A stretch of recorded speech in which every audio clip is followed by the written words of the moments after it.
On this week's Practical Pro Musician, I have a super deep voice, but that's not what we're talking about today. Today, let's talk about what to do if you're in a music scene where things aren't quite the way you wish they were and what to do about it. Stay tuned. We love playing music, but it seems like the odds of making a living as a professional musician are about as high as winning the lottery. So the big question is this: how do musicians like us, with jobs, families, and responsibilities, get from where we are today to making a practical living playing music we love? Well, my name is Daniel Hadaway, and this show will give you the answers. This is the Practical Pro Musician.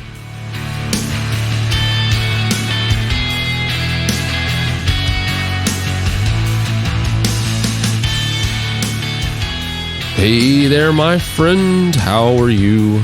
I'm doing well. As you can tell, or possibly tell in my voice, it is that time of the year here in lovely Tennessee. It's allergy season. So I promise you that I don't feel as bad as I sound. I have definitely had some allergy stuff going on. I'm actually on the upswing from it. I'm feeling a lot better, but I get to sound kind of like Barry White for a little bit longer. I actually spent a long time yesterday doing a lot of video shoots, and so I talked for a few extra hours more than what I usually do in a day yesterday, and so I definitely, my voice is feeling the effects of all of those things combined into giving you this delicious baritone voice to hear this time on the Practical Pro Musician.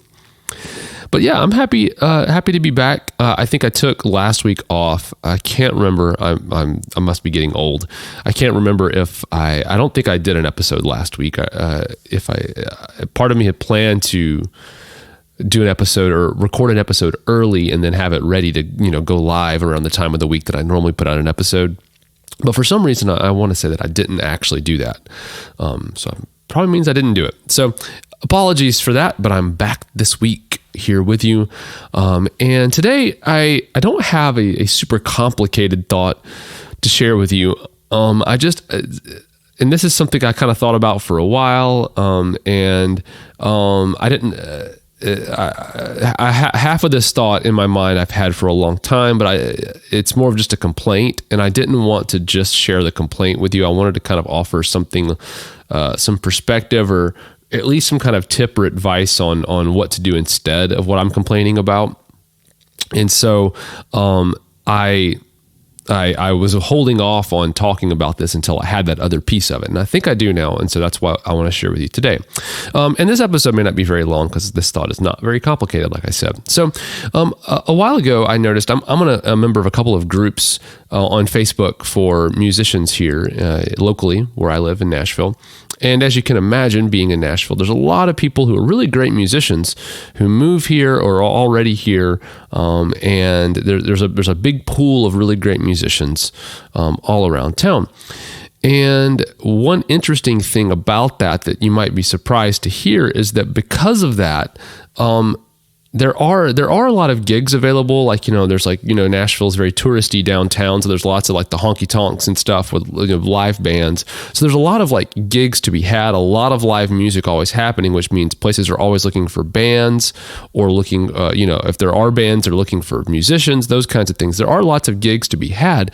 But because there are so many bands willing or trying to get their name out there, and there's just so many available, and also because there are so many musicians around, the whole rules of supply and demand mean that those gigs don't really necessarily pay that much as you might expect, and honestly, they don't pay as much as the same kind of gigs in other towns might pay, because where it's harder to find really good musicians, and also really great music or exceptional above and beyond music might actually attract a bigger audience because it's so special or unique in a market. Whereas in Nashville, everyone just expects it to be like record quality everywhere you go. And it is that good. But the thing is that the restaurant owners, the bar owners, whoever it is, they don't value the live music the same way that I think us musicians value our talents. And I do want to say that I think that what you or I might feel our talents are worth, if we think they're worth more than what other people are paying us for them, most of the time I think we're actually right.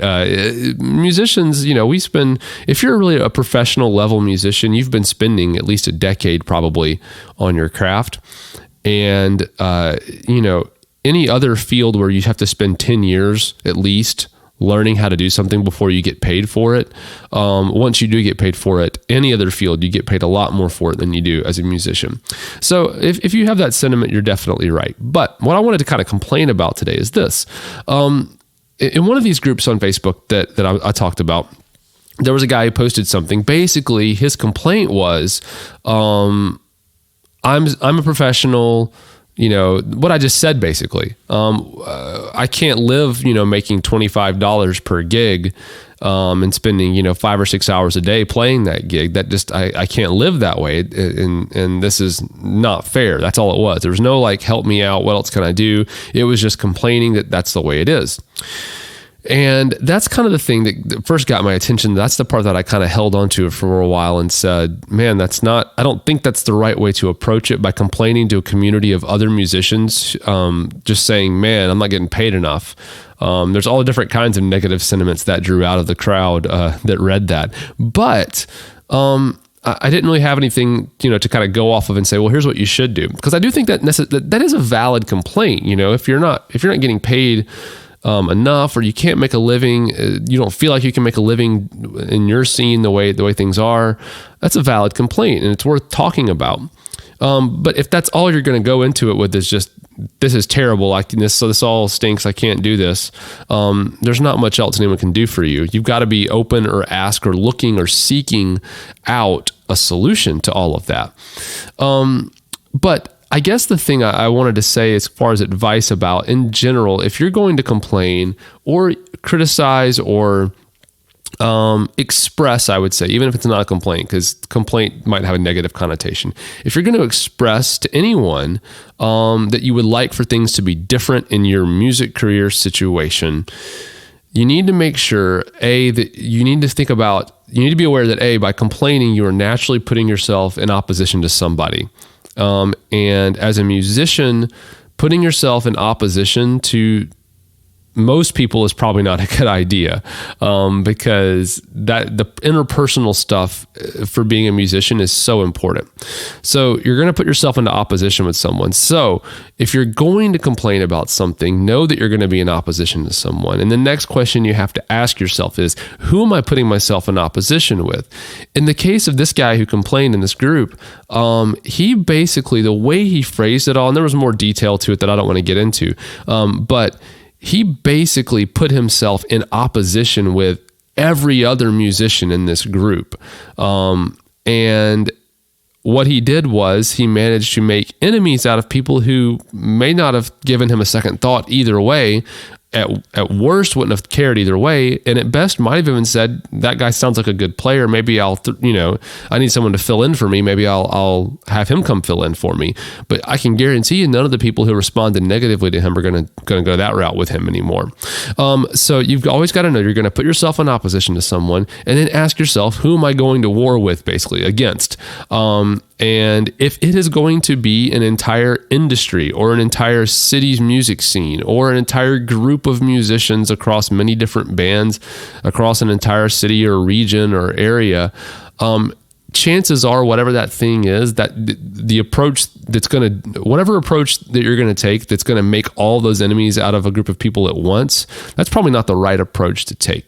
And instead, you've got to start thinking about, there's sometimes the scene is set up in a way that you personally can't just change the whole music scene by yourself. You can't make people start all of a sudden paying musicians more money across the whole scene.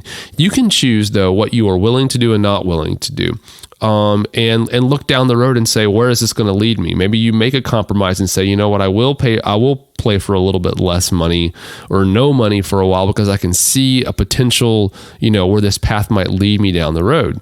Or if you don't see that, you might decide that you're not willing to do that. But you don't get to check out of a music scene and say, I'm not going to do that, and also complain about it.